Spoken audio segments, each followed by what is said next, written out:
Good evening, everyone. My name is Manrava. If you don't know me personally, I am the upcoming president of the Stanford Political Union.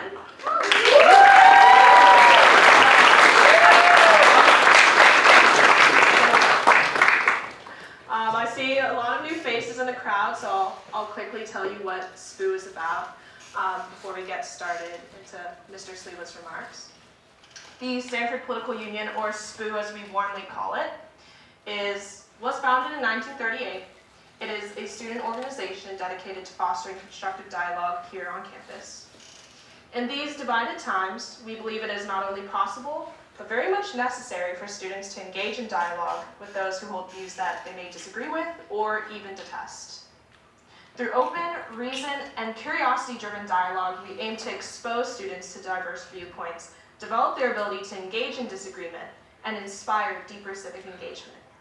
We welcome all speakers and students, irrespective of background, major, or level of knowledge in politics. With that, I would like to introduce my friends, Anish and Connor, who made it possible for Mr. Sliwa to come today.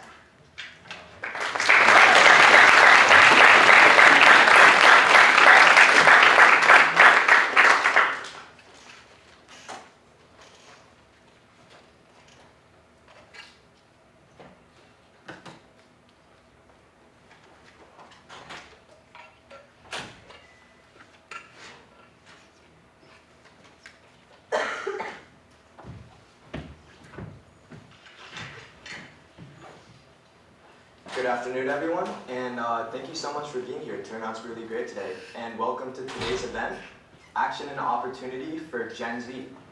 My name is Anish, and it is my honor to introduce today's guest. Curtis Sliwa is the founder of the Guardian Angels, the volunteer anti-crime organization he started in New York City in 1979. Originally formed to patrol subways in neighborhoods during a period of high crime, his organization has now expanded internationally and is now known for its visible community patrols in civic activism, currently operating in over 130 cities across 13 different countries.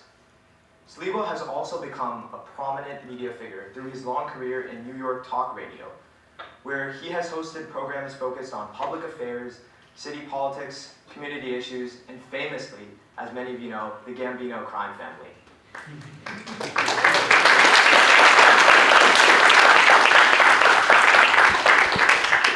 Currently, he co-hosts his own radio show on 710 WOR. In addition to his work in activism and media, he has twice been the Republican candidate for mayor of New York City, first in 2021 and most recently in 2025. Whether people know him from his civic activism, his broadcasting career, or his political campaigns, he has remained a highly recognizable figure in New York public life for more than 4 decades. Today's conversation is part of the Stanford Political Union's commitment to bringing a wide range of voices and perspectives to campus in the spirit of open dialogue and respectful discussion. This event will begin with remarks from Mr. Sliwa, and we will then open up the floor for audience Q&A. Please have your questions ready. When Connor and I first reached out to Mr. Sliwa, we were immediately struck by his enthusiasm to travel across the country to speak directly with the Stanford community. We sincerely thank Mr. Sliwa's team for making this event happen. And now, please join me in giving a warm welcome to Curtis Sliwa. Thank you. Thank you. Thank you.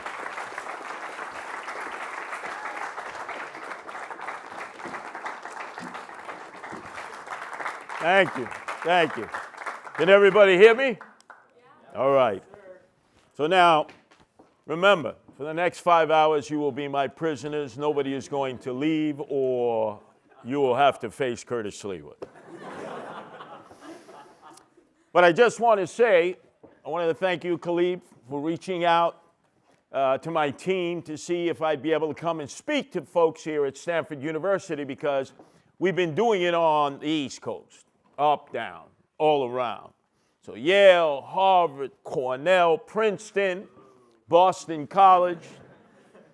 And so the offer came in, and then Khalid said, nah, we're going to do it on the Memorial Day weekend. And my team says, this guy must be in a drug-induced psychosis. Ain't nobody going to be around on the Memorial Day weekend. That's Cali. That's California, man. That's paradise. So I sat with them and I said, no, this is personal to me. I must hit Stanford University.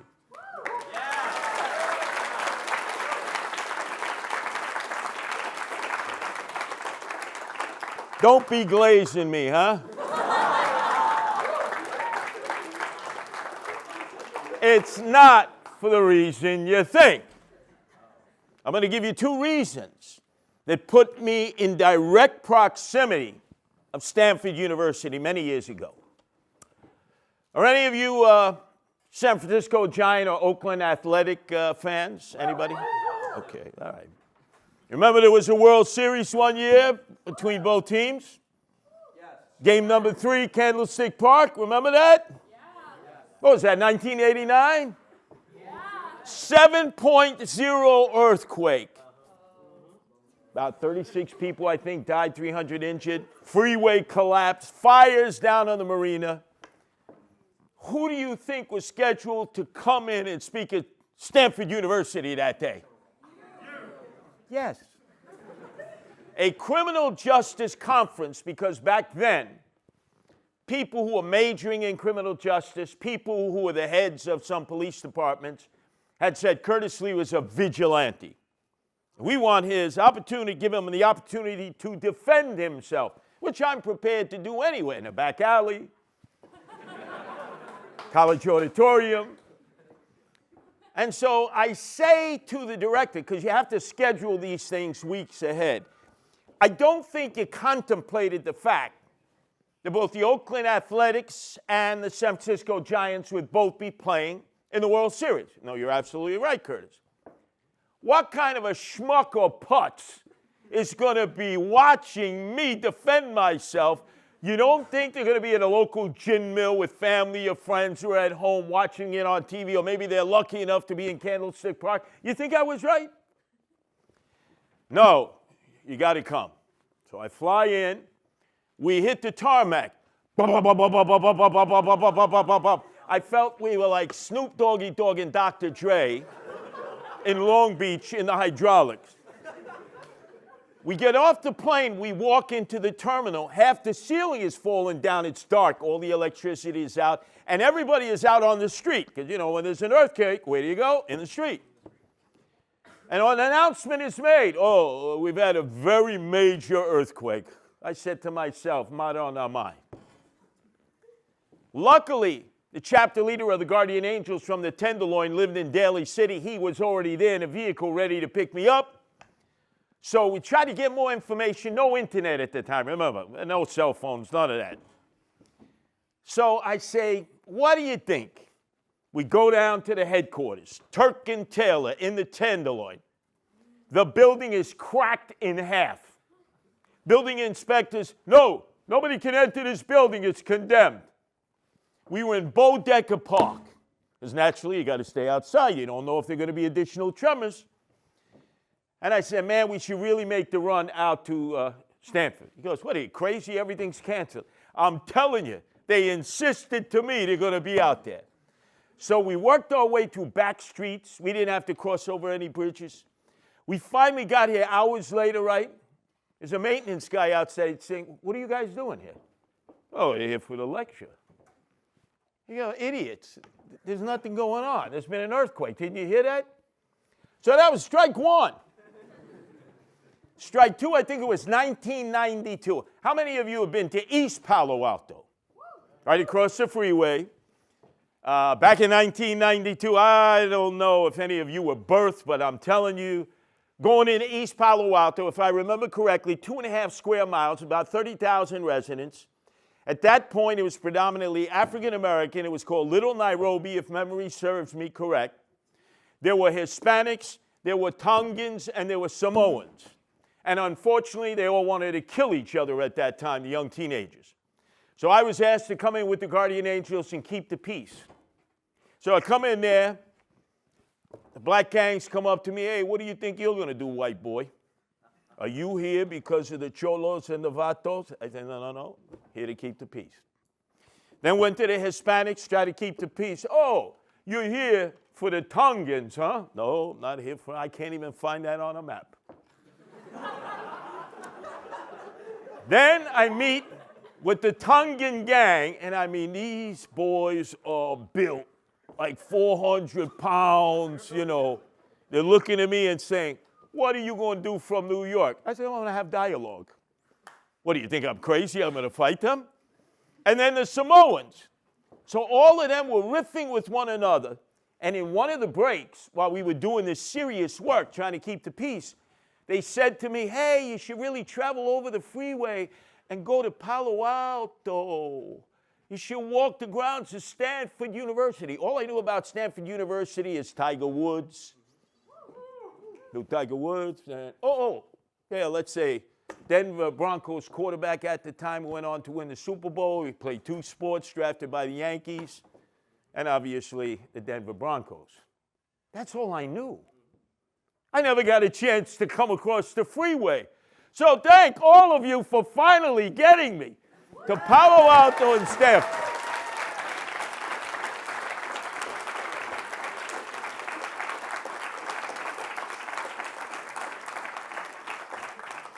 You know, I've been a very lucky guy in my life because I think as many of you know, I got shot 5 times with hollow point bullets in the back of a yellow cab on the orders of John Gotti Sr. to John Gotti Jr. and the Gambino crime family, June 19th of 1992. You remember that?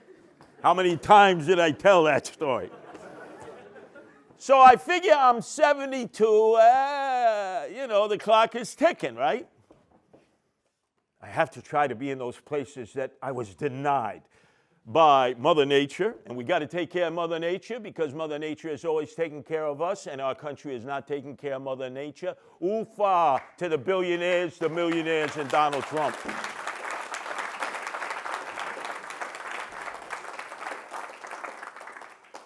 And we want to make sure that people have an experience, and not just all the places that have problems, which are the places I've usually been invited to, but the places that really stand out in terms of education, in terms of the American life as we would hope it could be for so many people. Now, before I get into the bulk of this diatribe that I'm going to go on, and it will be a diatribe, and I don't care if you like it or you don't like it, you're going to have to stay here. Ain't nobody going nowhere. Oh. Hold on a second. I want to make sure, is this okay? Am I still hooked up here? Did I discombobulate myself? All right.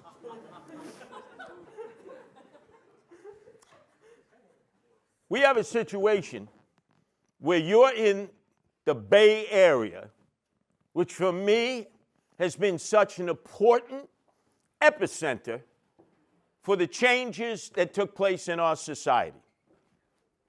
There's a guy whose name was Salvi, S-A-L-V-I, Mario Salvi. Any of you recognize that name? Look, you probably weren't taught it. I don't know if I would even go on the campus of Berkeley, and I've been there many times, if there's a statue or there's some kind of a plaque in honor of the man who fought for the right of free speech. The free speech movement started on Berkeley, 1964. Do you know where he was originally from, Salvi? He's from Queens, New York City. He didn't go to a specialty high school. He went to Martin Van Buren High School, which has a farm in the back. Can you imagine a farm? And it's not hydroponics. It's not homegrown stuff. It's actual agricultural products. He got his graduation certificate in Aggie studies. He went to Queens College. He came out to Berkeley for graduate work. And like so many students at that time, the volatility that moved us in the direction, my generation, of don't trust anybody over 30. Remember, the 60s, counterculture. Very much going through the very same times now that you Gen Zers are. We did not trust anybody over 30 because we believed that they were destroying what America was about. And free speech is part of the rock of the system that makes us so different than so many other countries in the world, if you've had an opportunity to travel. So many other systems. And the free speech movement started in Berkeley. And you know how conservatives, Republicans make fun of, they call it berserkly, right?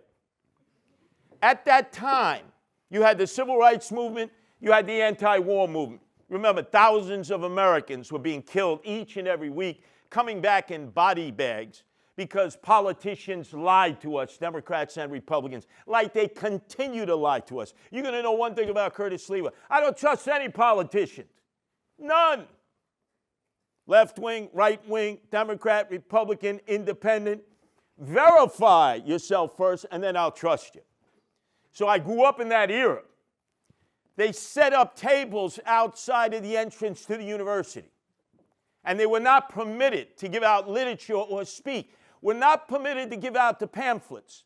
We're celebrating our 250th anniversary of the revolution, thank God, so we didn't have the Union Jack hanging over our heads. I hated when that king and queen came over here. You could kiss my ass.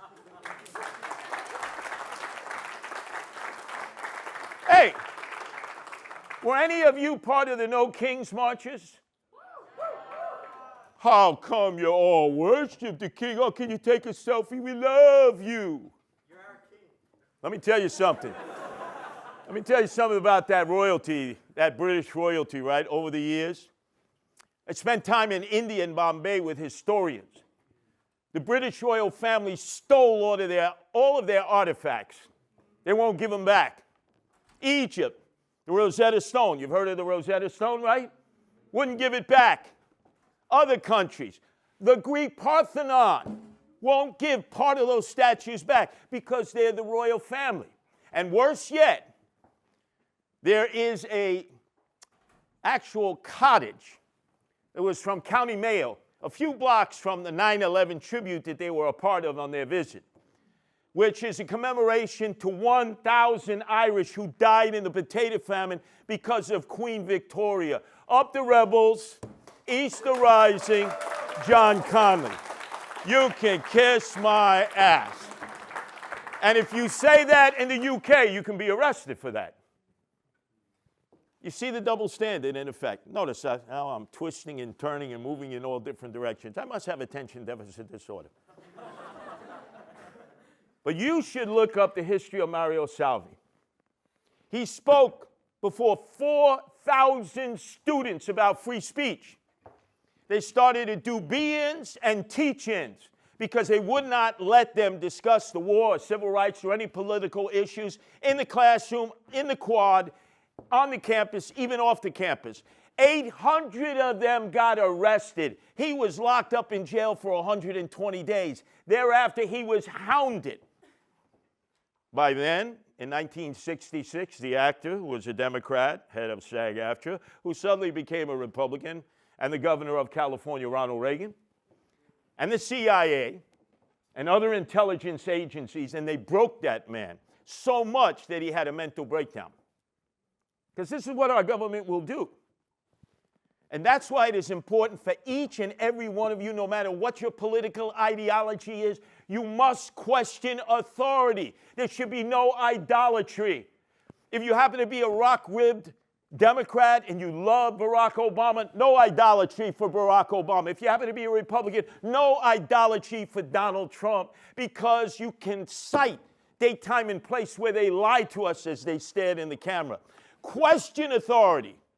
They have a responsibility to answer. Don't let them hide behind a press release. And don't let them attack the media. Because without the media, without them keeping their hands and their feet to the fire, we might never know the truth. Back in my generation, the Pentagon Papers. And right now, this needless war in Iran that is Bibi Netanyahu's war. It's not our war. We need to get the hell out of there.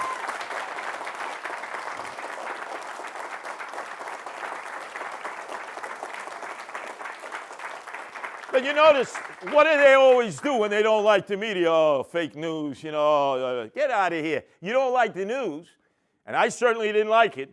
I ran for mayor twice, in 2021 against a guy named Eric Adams, swagger man with no plan. I warned him, he's a crook, he's a con. All he did when he got elected mayor was go to each and every nightclub in each and every neighborhood till the break of dawn, party hardy. And he didn't like it. And then, of course, the campaign you're most familiar with, when I was running as a Republican, maligned by Donald Trump and Elon Musk and the masters of the universe and the billionaires and the gazillionaires, and there was Zoran Mandami, Democratic Socialist, and the dystopian Andrew Evil Eyes Cuomo, who is like a political zombie that I hope slithers under a rock with his billionaire friends.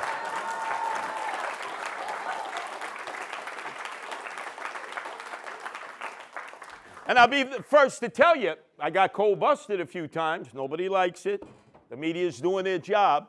But you know, when you finally take your humongous ego, because when you run for politics, everybody has humongous egos, and the crane takes you in and out of the room you're in, and you actually reflect on what they were writing about or reporting about, you look at it as constructive criticism because they cold busted you. And you have to acknowledge, hey, I tried to get over on them. I tried to avoid the answer. I tried to do what every politician does, the rope-a-dope, the pivot and shift, and I got caught. Instead of crying, I should try to learn from this situation. Stop it. Be transparent, even when it doesn't reflect on you well. The people are entitled to transparency. The people united will never be defeated. And that's what politicians want to do. Separate you. They don't want you united because you're a force that they can't reckon with. So what do? Separate you, divide you. The vitriol nowadays is such that it's constant attack. We need unification, not polarization. Unification, not polarization. We should be able to have conversations in a civilized manner in which we agree to disagree, work together when we can, and then make our appeal to the voters. One man, one woman, one vote. No billionaires, no millionaires, no influencers, no insiders. Cash money. Yeah, Wu-Tang, right? Cash money.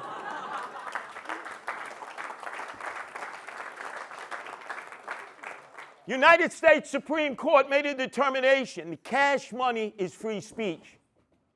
So if you're a citizen and you want to spend money in a campaign, a lot of dark money, a lot of PAC money, they consider that a form of free speech. I consider a homeless man or a homeless woman's word to be equal to any of the masters of the universe or billionaires. Every person has the right to be heard if they so choose. Where the hell does the United States Supreme Court get off in a 5-4 vote, determining that money is free speech? And now look at the mess we're in. Both sides spending incredible amounts of money. And yet, what do we have around the country? Democrats in charge, Republicans in charge, emotionally disturbed, homeless people, poor and impoverished people, indigent people, people who can't get a decent education, and they're wasting billions of dollars on liars for hire, because that's what these politicians are. They'll say anything they want to the people who are bankrolling them to get that moolah shmoolah, to get those ducats. And I'll never forget a defining moment. It was the Republican primary, Bush 43, who couldn't chew gum and think straight. By the way, hey, Bush, how did that war in Iraq go? Looking for those weapons of mass destruction. And by the way, Dick Cheney, how does it feel down there in hell without an asbestos suit?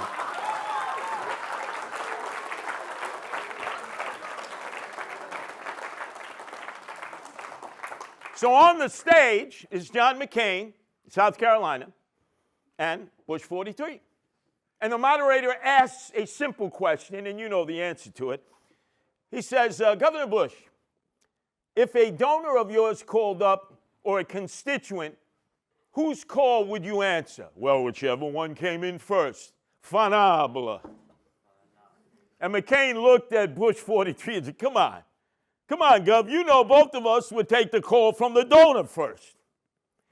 When you walk in to an elected official's office, be it at a local level, county level, state level, federal level, they generally have somebody at the desk who's pleasing, pleasant, and polite.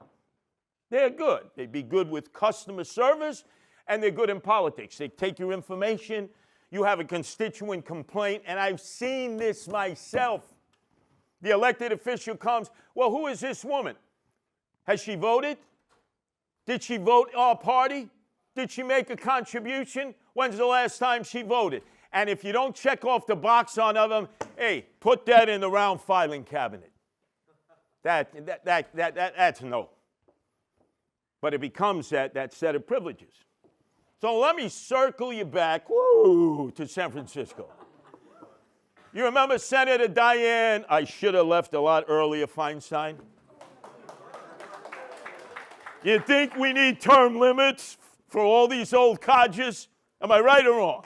Term limits in the U.S. Senate, term limits in the House, term limits in the United States Supreme Court, term limits for federal judges, term limits for everyone. Yeah, even for Curtis Sliwa, who's 72, I may have to say, hey, Curtis, 72 years old, that's it, we have a cutoff. But the point is, don't you think it's time we give an opportunity to the new generation?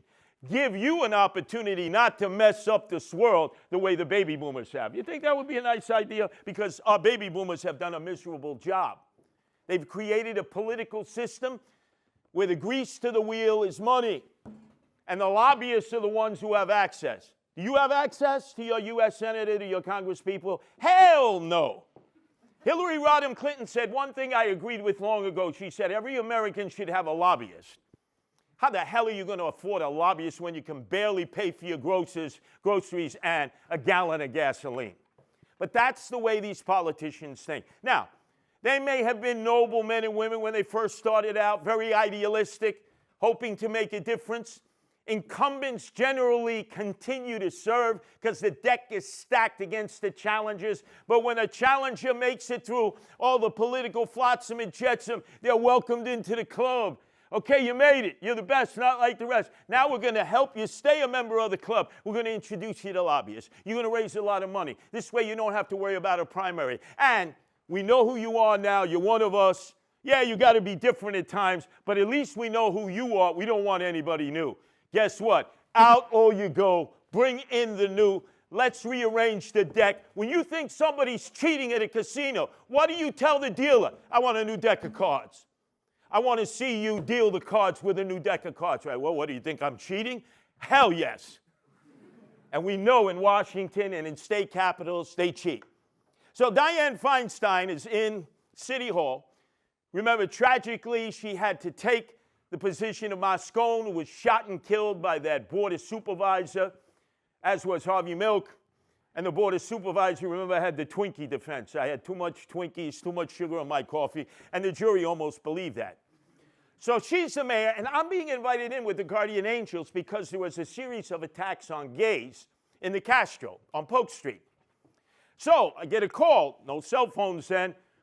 Madam Mayor would like to see you at City Hall. If you've ever been to the City Hall in San Francisco, it's amazing, it's magnificent. I go in there and she reads me the riot act. You're posse comitatus. You're a vigilante. You'll be swinging bodies from Polk Street. I said, not for nothing, ma'am. It was the gay community that invited us in at Polk Street. I don't care. I don't want you here. That's the way it usually was for me. I got the flea bag treatment, not the red carpet treatment. But we stayed. We had a graduation in Haight-Ashbury in the old Fillmore West. We had quite the diverse group, and we served the community well.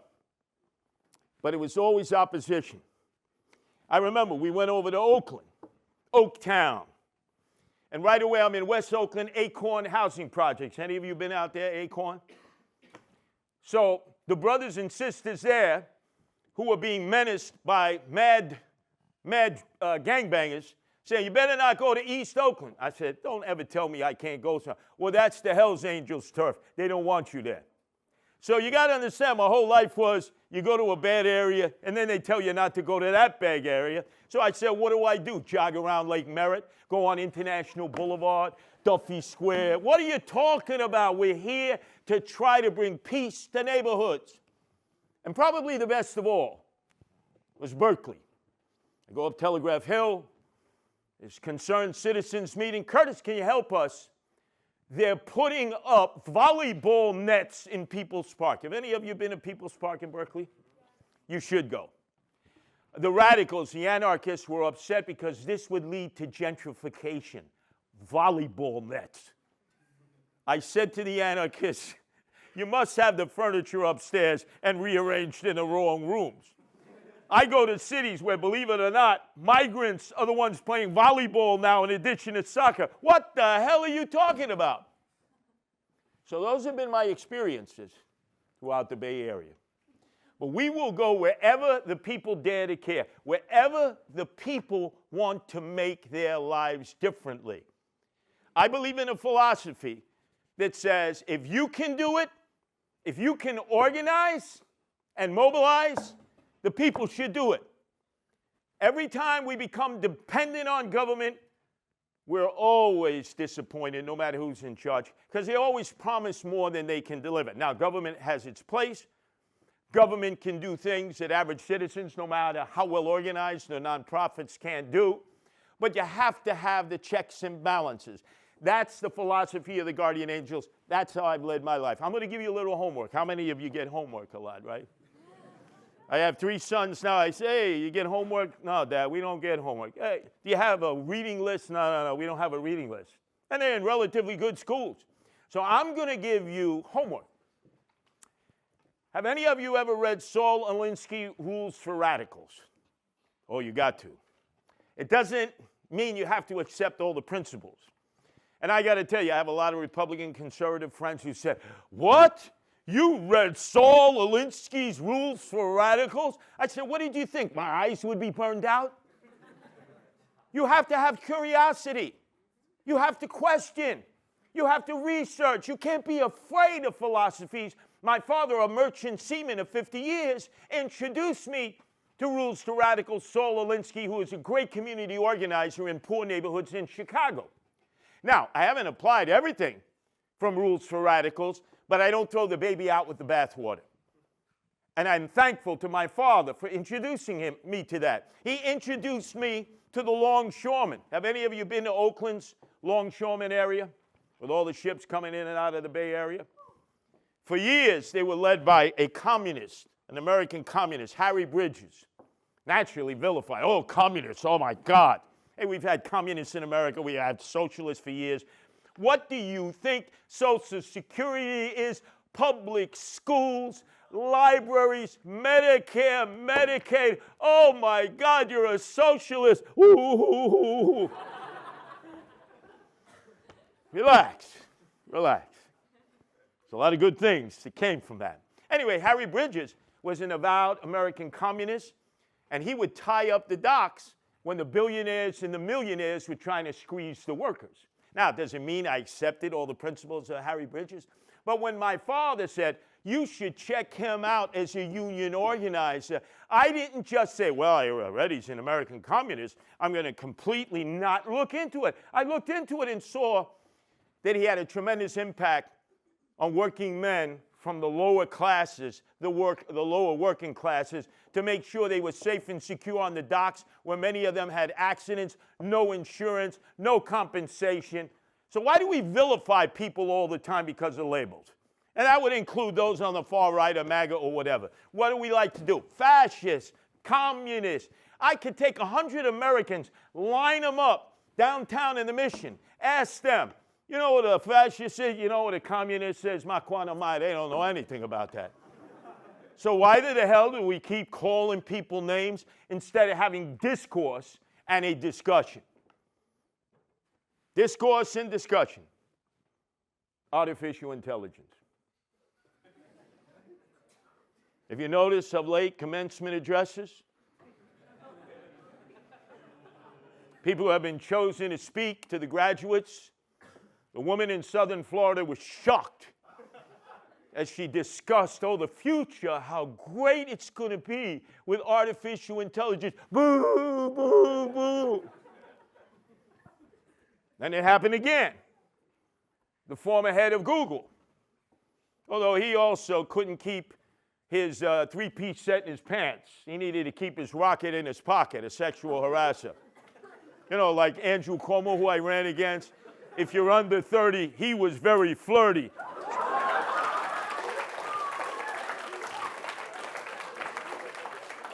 Smacking fannies and killing grannies. So people would come to the conclusion, boy, you really didn't like Andrew Cuomo. You seem to like Zoran Mandami better. You're damn right I did, because Zoran hadn't done any damage yet. And they're shocked. Why are all these young Gen Zers booing commencement speakers? Then there was another herkimer-jerk at NYU who was talking to all the graduates. You're not worthy. You don't work hard. You stare in your iPhones and smartphones all day. So he's attacking your generation. And yet he's in my generation, baby boomers, that have created the mess that our world is in right now. And we have the coolions, the goal to turn around to a brand new generation that is technologically superior, believes in a global world taking care of Mother Earth, clean air, clean water, helping third world countries, the poor, the indigent, those who don't have an education, and he has the gall to lecture Gen Zers, and he wonders why he was booed. I take a different point of view. I think you're very much like we were in the 60s. You're going to make mistakes. You're challenging authority. You're not involved in idolatry. And if it don't sound right, and if it don't look right, you're going to speak up. And you're going to exercise your First Amendment right of free speech. Memorial Day weekend is upon us. How many gavons do I run across? Hey, Curtis, happy Memorial Day. What is Yadru? Memorial Day is to honor the war dead. Veterans Day is to honor men and women who served in peacetime and wartime. Memorial Day, war dead. Preserving our freedoms that we take for granted. It's not Happy Memorial Day. We're commemorating their sacrifice. And first and foremost, it came with that free speech. Now, you know, we're in an area where a lot of people like to condemn people and claim they're guilty of hate speech, right? I mean, you see it, you scroll to it, I see it, I say, did he just say what I think he said? Wow, that would never have happened years ago. But you know something? The antidote to hate speech is more free speech, not less free speech. Let the people be heard. Make your arguments. I trust people. I don't trust politicians. Who determines what gets censored and what doesn't? Is there a Wizard of Oz there? Why not let it all be heard and give credit to people to be able to resolve this for themselves? But there are some groups who feel they've been tainted and tarnished and abused and made fun of, and they want protections, and I understand that, but not at the cost of free speech. And that gentleman that nobody knows, you're all bright. Might be some of the brightest young people we have in America. I'm not glazing you. I just looked at all of your SATs. Now, I must tell you, getting an SAT is harder than Trump trying to get Barack Obama's birth certificate. What an idiot he was. But anyway, you notice how many people, back then, I don't know what the mark is now. Oh, I got a 1,600 perfect score, SATs. You can't check that, and they know that. So the schmuck, the putz, Chuck E. Cheese Schumer claims to have had a perfect score. I did everything I could. I even took a friend of the court brief. I sued the testing. You can't get people's SAT scores. I must be perfectly honest. When I took the SATs, I thought SAT, the acronym stood for Saturday because you took the test on Saturday. At a different high school, my mother gave me 2 Hershey's chocolate bars for energy and 2 Sharpen No. 2 pencils. And then they put me in a room and separated me from the other students, like everybody was separated, and I said, this ain't going to be good. I ain't got nobody to cheat off of. Really bad. And then combined math and English, I didn't even get 800. But I was honest about it. Why? I didn't study for the SATs. I thought I could cheat my way through. I did it twice. Boom! I didn't even crack 800. But then people will walk around, yeah, I got 1,600. Can you prove that? Can you show me documentation? You know, like Trump was saying, Barack Obama, I thought you were raised in a madras in Indonesia, in Jakarta, or Kenya. And we elected this guy president of the United States.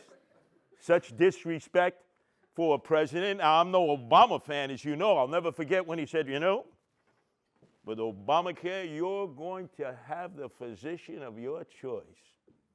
And he looked right in that camera.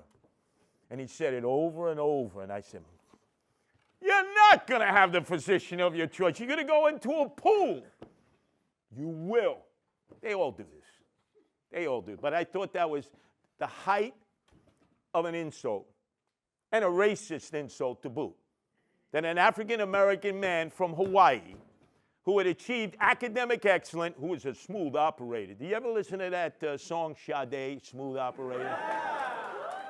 My God. Man, Barack Obama was smooth. By the way, I remember when I first heard Sade in the 80s, I was organizing the Guardian Angels in London. Watch the way I jump around. And we were outside of raves at that time because a lot of them were being raided by the British nationalists with their jackboots.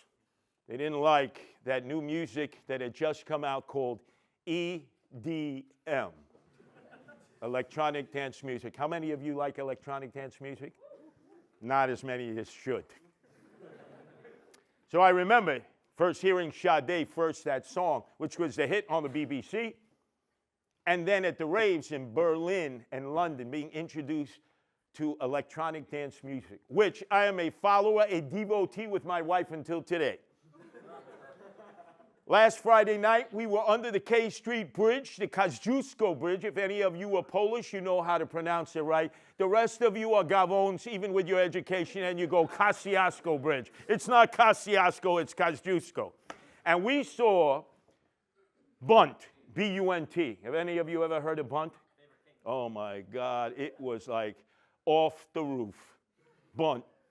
Today will be the best day of my life. I love that song. I play it every day because I feel in everything that I have to go through, I feel I got to take a hot shower every day. I've been soiled from all the negativity. I listen to that song. Today is the best day of my life. And then my other favorite song is Trippin'. And then in this recent campaign in which every other day I was being told, you got to drop out by the President of the United States, by Elon Musk, by the Masters of the Universe, offered 3 million to drop out, then 5, then 7, then 10, and said, hell no, I came into this world ashes to ashes, dust to dust. That's how I'm going to leave. A man of principle, some integrity. I may not be mayor, but the people will make the determination, not the billionaires. Do you think they like that? Oh, no. Every day, first thing, I get home at 2 in the morning. What do you think was the first EDM song I put on? Put the headphones on.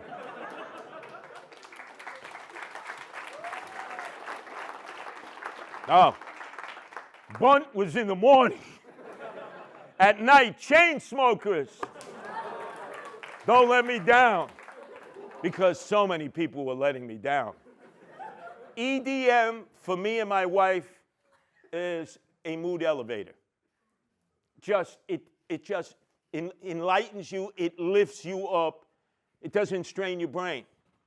I attribute my ability to survive that campaign due to electronic dance music and my 16 rescue cats.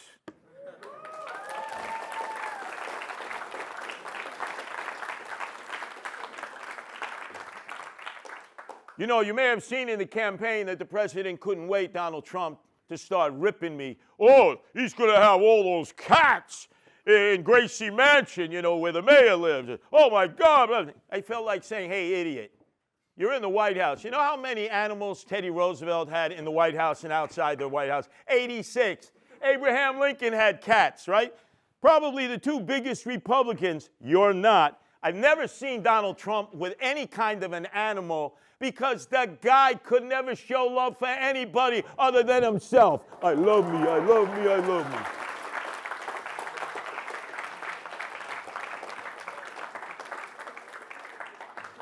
And I remember a lot of people began to listen to me because I would constantly be out on the campaign trail talking about all the emotionally disturbed, all the homeless people that we take care of as guardian angels, and other nonprofit groups and religious groups doing God's work, because as my father raised me up, there by the grace of God go you. You have no idea what caused this person to be consumed into the depths of deprivation, the likes of which we would hope we never experience. And yet we make fun of them, we cast aspersions against them, we make it seem like they want to be out there, smoking meth, smoking crack. Yeah, they want to live that life.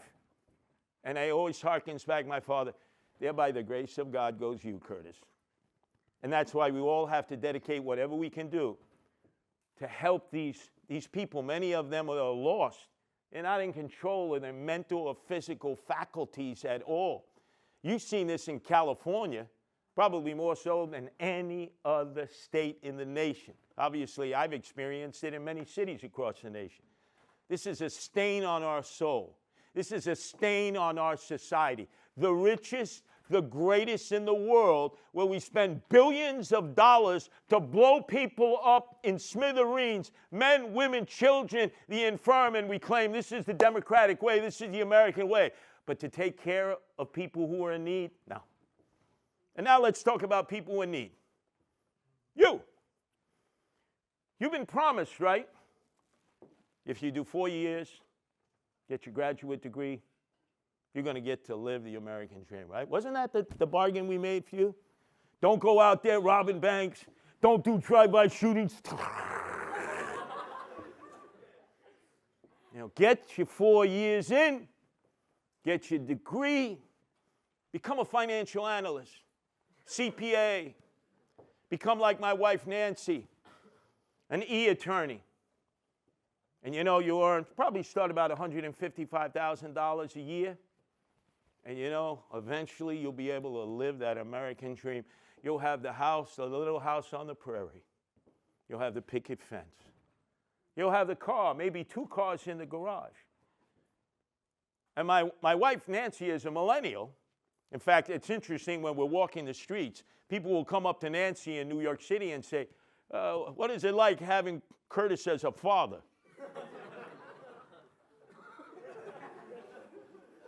But there is a generational divide. And I didn't quite understand it until I would sit with Nancy and her friends. Now, Nancy, like many of you, dedicated to education, went to Stony Brook 4 years. To pay her way through, she made 400 pizzas a day. 400 pizzas a day. She's not even Italian. She's all Polish. Thank God I didn't eat any of those pizzas. Then she went to Brooklyn Law, 4 years. And she became an attorney, criminal defense attorney, family attorney, and then an e-attorney doing research. And so Nancy comes to me one day with a friend, say, lucky you married Nancy. I said, what do you mean? I know I'm lucky. She saved my life many times. No. Nancy would have been living with some of us in her 40s, in an apartment, as if she was living in a dormitory back at Stony Brook and back at Brooklyn Law, because she gets at the beginning of the month a bill for her student loans that's just the interest. It's like the VIG from the Gambino or Bonanno crime family. I said to Nancy, you're never going to be able to pay this off. You're always paying the interest. I know, but they'll take my license. They'll take my license. She wouldn't be able to have an apartment of her own. She would have to have roommates. She wouldn't be able to afford a house or a car because her credit would be put on hold. Who did that to you? We did, baby boomers. Remember how they shoved the papers in front of your face? Hey, take the loan, this is for you. 100,000, don't worry about it, more to come. Get your education. Don't worry. Whenever people say to you, don't worry about it, that's when I start worrying. And now look, President of the United States announced we're sending $24 billion to the crooks in Argentina. And I don't care who's in charge in Argentina, right wing, left wing, we have lent them money 22 times and they've never paid it back. But we can't lend money to you. Now, I didn't like Joe Biden, but Joe Biden was right. We got to forgive these loans. And then, no, my little pretty, I'm Nancy Pelosi. You got to do that through the Supreme Court. If Nancy Pelosi gets one more facelift, her face will snap like an old rubber band. So Joe Biden may not have been doing it the right way legally.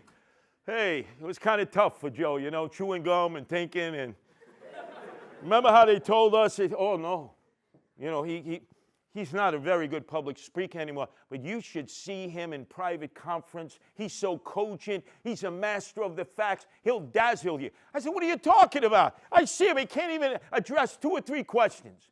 We were lied to, right? You were lied to. Even if you're a Democrat, you were lied to. And the replacement was Giggles Harris, right? What a winner she was. Question authority. Look at what they've done to you. They will not help you or forgive your student loans. We spend all the money to bomb the hell out of people we don't even know. But we can't even help you, our own. But it's a trickle-down effect. You were promised the American dream if you played your cards right. We're not taking care of the homeless.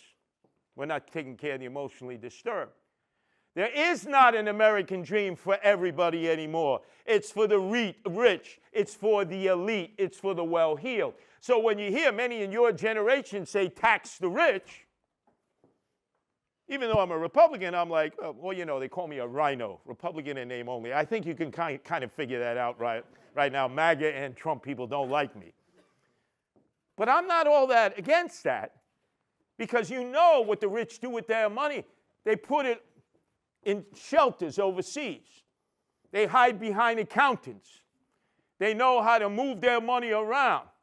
Jeff Bezos, right? You know Jeff Bezos, right? You know how much he gets paid to be CEO of Amazon? Does anyone want to take a guess? No, he has to be paid something. Nothing. $82,000 a year. Ask yourself, hey, Jeff, why $82,000 a year? Because he pays minimal income tax. You say, oh, we pay all these taxes. I'm sure as a corporation you do. But what about you? Because he doesn't have to pay for the stocks that he owns until he sells them. And then he's able to lend money. And that's how the rich become richer. Hey, look, I got kicked out of a very prestigious high school, Brooklyn Prep. I never looked back. I pumped gas. I stocked groceries on shelves. I ended up becoming a manager of Mickey D's in the Bronx in '79, started the Guardian Angels.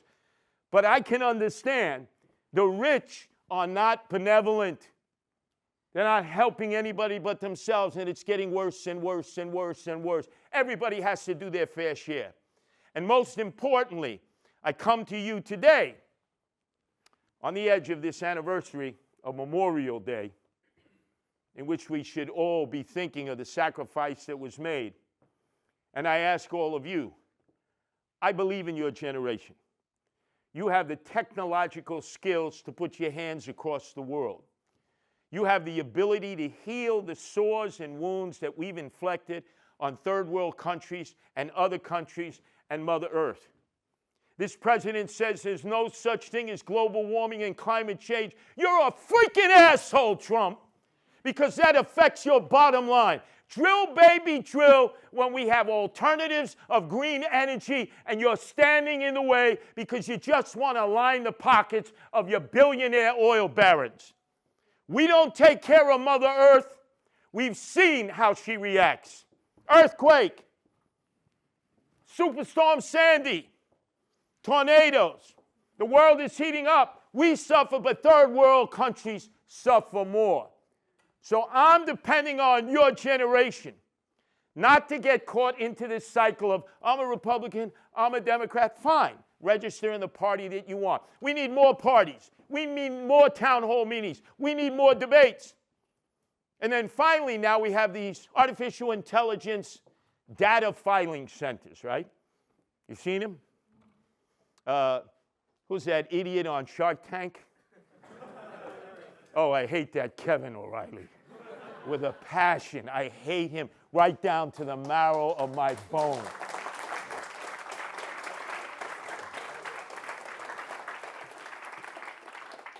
Him and his consortium go into Utah and buy up land twice the size of Manhattan to build the artificial intelligence data file centers, which will suck up more water than Utah uses in a year, which will use more electricity than Utah uses.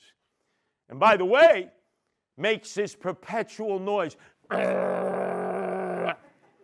Like some guy who has a cherry bomb muffler, you know, riding down the street. You mean you couldn't even get a muffler on these data filing centers? No. And then he has the goal to turn to the people of Utah, who turned out in record numbers to their town hall meetings. Oh, you're influenced by the Red Chinese. They bust in people, demonstrators. People in my party, we got a problem. You know what that is? We blame everything on George Soros. You would think that George Soros was the richest guy in the world, who was like the Wizard of Oz and controlled everybody. That's one guy. You take any one of these conservative billionaires, they can own and buy George Soros. You can't trust any of them because their only God is profit. It's not people. So understand this. Although it is a very liberal, progressive, radical term, the people united will never be defeated. And I stand with the people. I don't stand with the politicians. Thank you.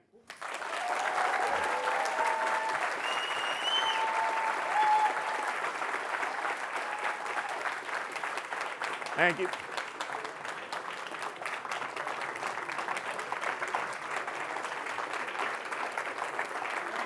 Thank you. All right, stop glazing me. Stop glazing me. Now, that was the first part. I'm going to take a break and then come back. Oh, no, no. Now, did you want some Q&As? Yeah. Okay. If anyone has questions, just raise your hand. We'll come bring the mic. Yeah, and I'll repeat the question before I answer it, which politicians never do, if you notice. There is water in the... Oh, okay. Thank you. You know, I'm afraid to drink water sometimes because normally people with a cocaine problem, they drink a lot of water, if you've ever noticed. I do not do any blow. Okay. Any questions? Yes, I'm from New York, so fellow New Yorker to New Yorker, what would you say is your most New York experience? What would I say to the voters of New York this year? Was that the question?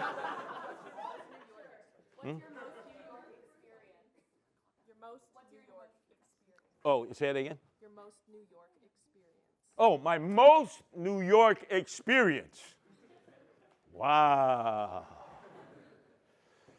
Would getting shot 5 times? No, no. Oh, no. Winning the sour garlic eating pickle championship 4 years in a row.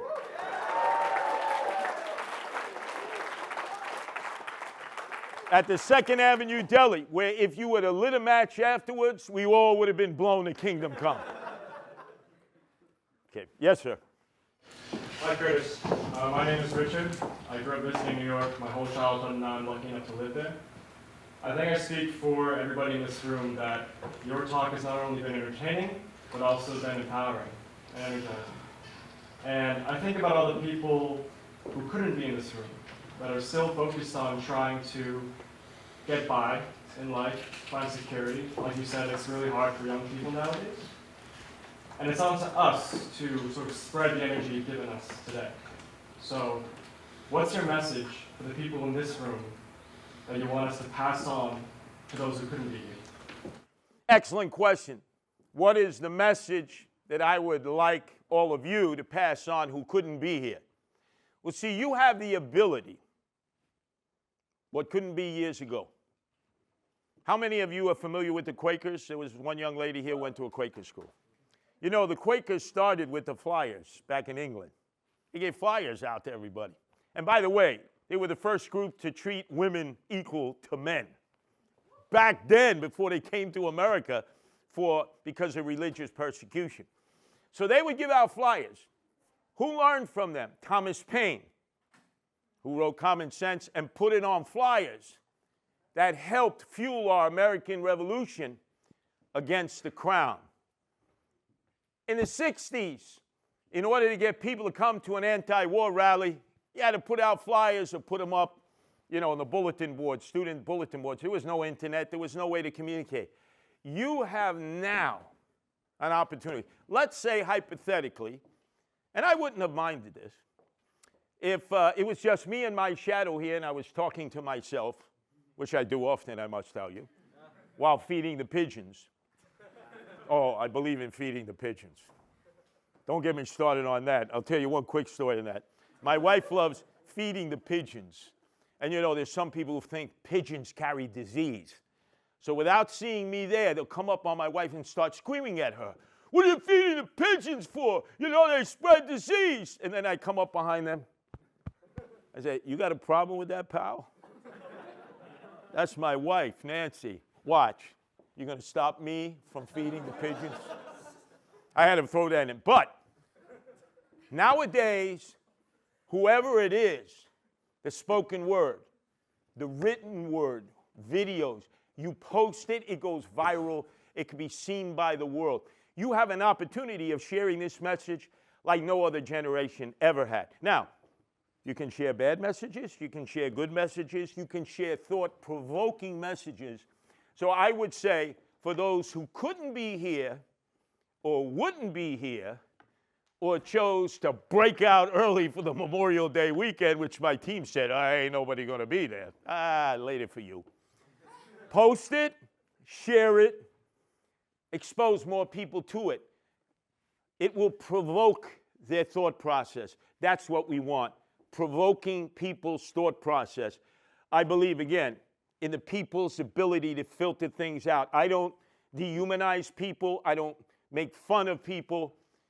I save that for the politicians who try to tell us how we should live our lives. So that would be my suggestion. Use that technology that never existed before. Yeah. Why are you a Republican? Why do you have that label? You were talking about parties not being something that you really agree with and that there should be more parties. Why do you use the Republican label and not, let's say, another label to promote your platform? That is the question I get asked constantly. Why am I a registered Republican? Well, I will tell you, for a while there, I was a Democrat. My first vote, 1972, was for George McGovern for president against the evil Richard Nixon. 99% of the country didn't see it my way. But I went to the anti-war rally, 1 million strong, to protest his inauguration. And he had the secret war going on in Laos and Cambodia when he said he would end the war, like they always say they're going to end the war. Disgraziata. Although we blame him on San Clemente in California. We're not going to take him as our own. So I was an independent for many years. I gave up on the Democrats. I just didn't like getting my chain pulled and my shorts chewed and getting shanked all the time.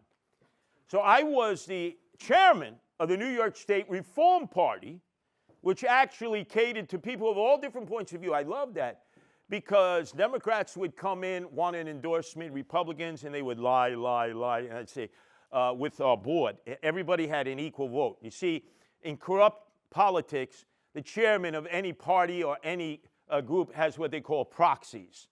So even though there's only 5 people in the room, say, well, we don't even have enough to do an election. Yes, I have 36 proxies in my pocket. What is that, Casper the Friendly Ghost? How do we know they even exist? So we had a unique rule. Chairman has 1 vote, member has 1 vote. So I loved parading these people in, and we would torture them. Well, what are you for in reform? What do you plan on reforming? And then everyone had a chance to ask the same number of questions equally, and they were all stunned.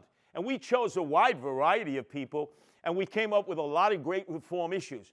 There was the Independence Party. There was the Green Party. There was the Libertarian Party. These were all great third parties. New York State was considered the place where third parties could actually be considered in elections, more so than any other state in the nation. And you know who destroyed that? That dystopian Andrew Evil Eyes Cuomo. And I'll explain how. How many of you remember Cynthia Nixon of Sex and the City? Okay. Cynthia Nixon, very radical in her politics, and she wanted to challenge then Emperor Cuomo as he was running for re-election. Remember, his father was governor, he was governor. This went on forever. So she wanted to challenge him, and there was an independent party, the Working Families Party, that said, Andrew, we are supporting Cynthia Nixon.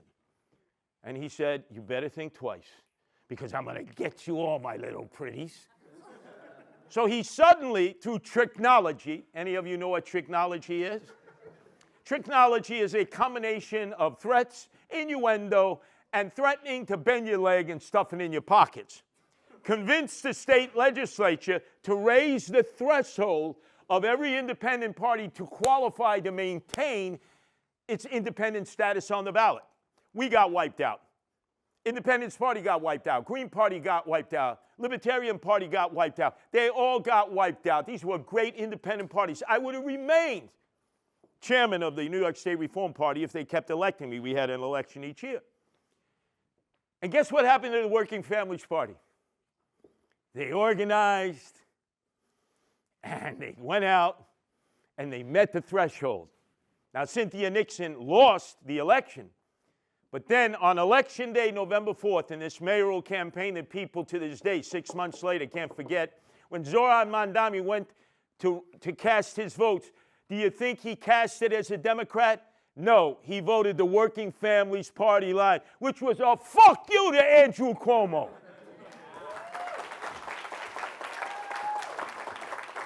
Sorry I had to curse. You can see I don't like that guy.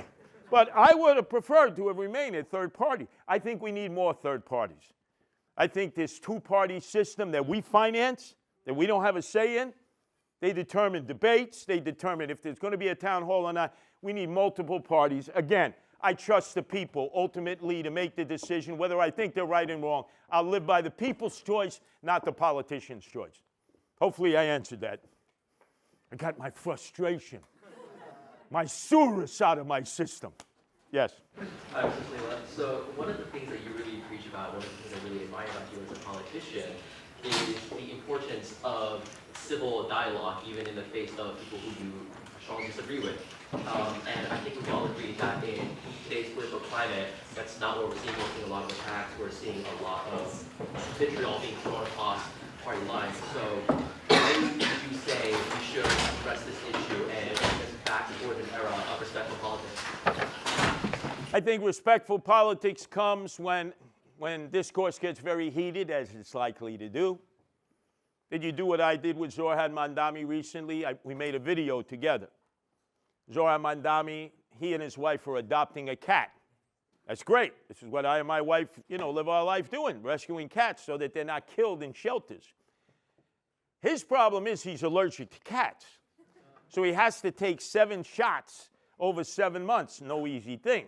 So I gave him credit, and we did this video to raise money for scholarships for people who are considering becoming journalists. You know how difficult that is. So everybody loved that. I was Dr. Cletus, giving him the shots. He's a great thespian to begin with. You know who hated that? My fellow Republicans. This is probably before you were birthed. The president, before he decided, this president, he was going to finally do the Washington Correspondents' annual dinner. But Barack Obama was great at doing that. And the Speaker of the House then, I forget his name, is from Cincinnati, he would always cry. But he would always be arguing with the president, a Republican leader. And they did these videos that everybody loved because they put their differences aside. That's what you have to do. There's always going to be some heated rhetoric, especially about policy differences that really go over the top. And then you got to pull it back. But I believe you don't have debates. Look, I think we can all agree I did pretty damn good in the debates because I was a master of the soundbite. Soundbite doesn't have much content, right? We should have, there should be prescribed, if you're going to run for office, dependent, if it's a local position, city, county, state, federal position, that you have to sit for 4, not debates, discussions, with a moderator. Let's say the topic is the economy. You discuss that for a full hour. I'll never forget in my first race for mayor against Eric Adams, a swagger man with no plan. The moderator said, Mr. Sliwa, we're looking at a pending $4 billion deficit in the city budget. How do you plan on handling that? You have 30 minutes to respond. No, excuse me, not 30 minutes, 30 seconds. I looked at him, Bill Ritter. He's like one of the top anchors. I said, Bill, not for nothing, I couldn't tell you how to balance my checking book in 30 seconds. Come on, let's be honest with the. Oh, stop, over 30 seconds. Discussion. The moderator should just be there so that I'm not talking over you, you're not talking over me. And now the people get a full hour of a discussion just on the economy. They can play over and over when they're available to see it, not at the time that it's announced. You have PBS stations, you have commercial stations. Everybody should be forced to carry a 1-hour discussion on maybe the 4 top topics. Because usually the best campaign are 3 topics. A better campaign is 2 topics. And the winning campaign is 1 topic, as you saw with Zoran Mandami, affordability, cost of living. Zoran, what about marching in parades? Affordability and cost of living. Zoran, what about crime? Affordability, cost of living. They get one-dimensional. Discussions will take you out of that. And also, then I can't use my sound bites, which is okay. I'd rather have discussions and then let the people decide. Because the sound bite is good. Sometimes you can make a point, but a lot of times it leaves people with a belly laugh and not much content for your stomach and your mind. All right, this is going to be the last question, but don't worry, you can line up after. I wanted to ask you what you thought about the progress of the Mamdani administration so far, and whether you're at all in talks about taking on some role in the administration. Okay. 2-part question. What do I think about Zoran Mandami's first months in office? And am I in any kind of dialogue in terms of some kind of cooperation? The last person you would ever want in your administration is Curtis Sliwa. You tell me something, I tell the world. Now, to be perfectly honest, whether you're Trump or Zoran Mandami, you're a team. Whistleblowers are fine. But on the team, unless it's something that's so morally reprehensible, boy, there's a lot with Donald Trump. We can make a whole list. We might have to stay here for like the next 3 hours. But I'm not somebody that works well inside. I'm an outlier. And that leads to the discussion, how's Zoran doing? Hey, every mayor has a tough start. They make it seem like he's the only one who's had a tough start. Get out of here. Everyone, Republicans, Democrats. First 6 months, you've inherited the staff of the old mayor. Imagine if you had to inherit the crooked staff of Eric Adams. By the way, it was so crooked that when he dies of greed, when you go to the wake and then you try to close the casket, you're not going to be able to close it. He's so crooked, and when it's time to bury him, you have to go get a Black & Decker power drill and drill him into the ground. So I know a lot of these people, they had side hustles. So I would say by about July 4th, his entire team will be in place. He's had a rough start, but I don't know of any mayor that ever had a good start. None. Rudy, Bloomberg, Bill de Blasio, who was smoking ropes of dope, at night. Maui Wowie and Hindu Kush. I don't know of any of them that got a good start. The other thing I would say to all of you, because I've been pretty negative about government, I know some of you may be thinking about a career in public service in government, whether high profile or behind the scenes, or with nonprofit groups or groups that constantly push government to acknowledge what they should be doing. Definitely engage it. You could always make up your mind that that's not the direction you want to go. If you decide to be inside, outside, an advocate with a nonprofit, be a selfless servant, not like many politicians, if they weren't that way when they first ran, become self-serving servants. Government work, when done correctly, is the greatest thing that you can do, because government was always devised to help those that could not help themselves. And it has done that very effectively from time to time. But it is the people behind the scenes who do all the work. For instance, in the House and the Senate, how many times have you seen senators or House members, Republicans or Democrats, acknowledge they didn't read the legislation? They don't read it. They're too busy dialing for dollars. The staff does all the work. The staff does all the work and never gets any credit. City, county, state, all of a sudden they're having a press conference. Whoever's in charge gets the index cards. Instead of the person who dedicated their life to this particular program speaking because they know more about it, him or her, than anybody else, no, Pretty Boy Newsom speaks. How did you elect that guy governor?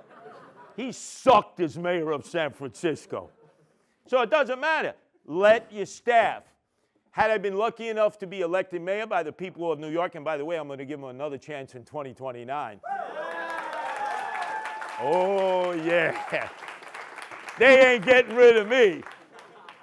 But I would have elevated staff members to actually host the press conferences, explain the new programs because they've lived it, breathed it, they created it. It's like you let people who don't even know what the thing is, you kill it before it even has a chance to birth. It's like asking a person to describe a great piece of art and you're not letting the artist describe what went into that art.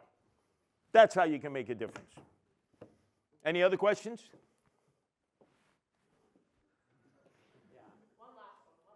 Oh, wait, we got two. One more? They can line up after. We haven't had enough females. Let me do the female first then. No, yeah. Okay, what did you think about Trump's visit to China? Oh, Trump in China? First of all, the wheels of Air Force One haven't even landed. And President Xi says, I'll sort of explain it. You put a blockade around Venezuela. You put a blockade around Cuba. You now have a blockade in the Straits of Hormuz. You better not F around with Taiwan. Because if we put a blockade around Taiwan, how the hell can you say no to us when you've done it 3 times? If you notice, before we even landed. And then they made nice. Naturally, you want to get anything from Trump, you stroke them. The kids, they're flying American flags. Red Chinese say, we love you, Donald. They accomplished nothing. Now, do I want to see world leaders meet? Yes. 2 days? Please. You didn't even have time for a cup of coffee. Nowadays, believe it or not, Chinese drink more coffee than tea. Didn't even have a chance for a cup of coffee. When Richard Nixon went there and broke the barrier with Mao Zedong and Zhou Enlai negotiated that with Henry Kissinger for weeks. He spent the whole week in China, touring China, looking at the culture, paying respect to the people. That's what helped break the divide. All Donald Trump did there is go to get stroked. Because let's face it, look at what happened to Zelensky. Zelensky goes in, you shut up, you do what we tell you. How come you didn't kiss my ass? Now, Xi didn't kiss his ass, but they knew ceremonially what to do. Did I think they achieved anything? No. Nothing. Because look, the Straits of Hormuz is still closed. We still have war with Iran. The president is doing a circle jerk now trying to figure out how the hell do I get out of this? Well, keep listening to Bibi and we'll get into more trouble. So I think it was all ceremony. Okay,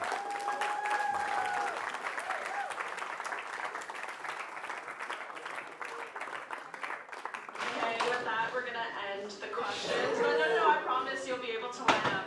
Can we give one last round of applause? Glaze me, glaze me, glaze me, glaze me.